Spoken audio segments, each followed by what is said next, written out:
முழுமுதற் கடவுளுக்கு முதல் வணக்கத்துடன் எங்களுடைய நேரத்தை உங்களுடன் செலவழிப்பதற்காக உங்கள் சகோதரியின் குரல் சிவகங்கை சீமையிலிருந்து.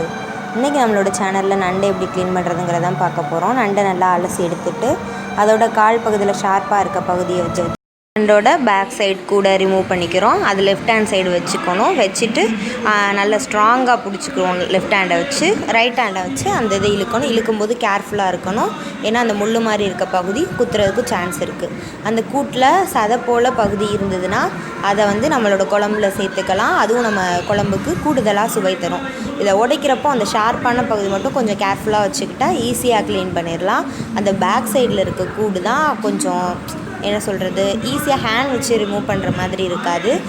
நெயில் இருந்தால் வச்சு ரிமூவ் பண்ணலாம். அப்படி நெயில் இல்லாதவங்க தான் அந்த ஷார்ப்பான பகுதியை வச்சு அந்த பேக் சைடு கூட ரிமூவ் பண்ணலாம். ஓகேங்களா? அந்த ரிமூவ் பண்ணுற போர்ஷன்லாம் காமிக்கிறோம் பாருங்கள். அதெல்லாம் ரிமூவ் பண்ணிவிட்டு குழம்புல சேர்த்திங்கன்னா நல்ல சுவையாகவும் இருக்கும். இந்த மாதிரி பண்ணுறப்போ ஈஸியாகவே கூட ரிமூவ் பண்ணிடலாம். நல்லா ஃப்ரெஷ்ஷான வாட்டரில் க்ளீன் பண்ணுங்கள். அப்போ தான் ஹைஜீனிக்காக இருக்கும். அந்த மாதிரி க்ளீன் பண்ணிவிட்டு நல்லா ஒரு டைம் அலசிட்டு கால் 2 பக்கம் இருக்குள்ள அந்த கொடுக்கு போல் அந்த பகுதி 2ஐயும் உடச்சி போட்டுக்கோங்க. அப்புறம் அந்த காலோட எட்ஜில் அதையும் உடச்சிருங்க.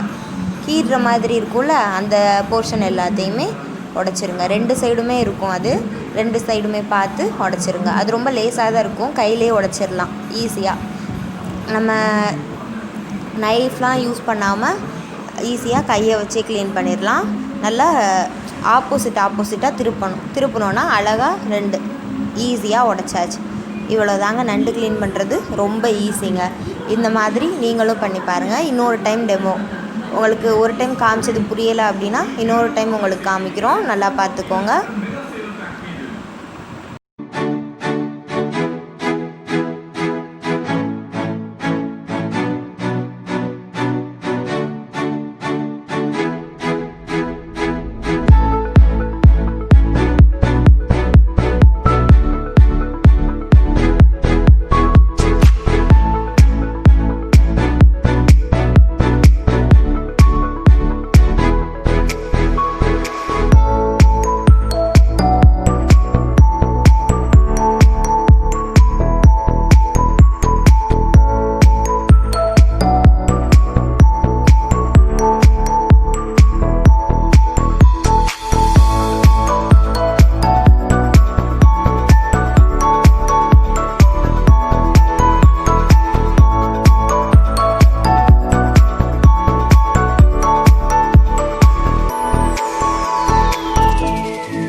உங்களுக்கு இந்த வீடியோ ரொம்ப பிடிச்சிருக்குன்னு நினைக்கிறேன். இதே மாதிரியான யூஸ்ஃபுல் வீடியோஸோடு உங்களை மீண்டும் சந்திக்கிறேன். நான் உங்கள் சகோதரி சிவகங்கை சீமையிலிருந்து. நன்றி.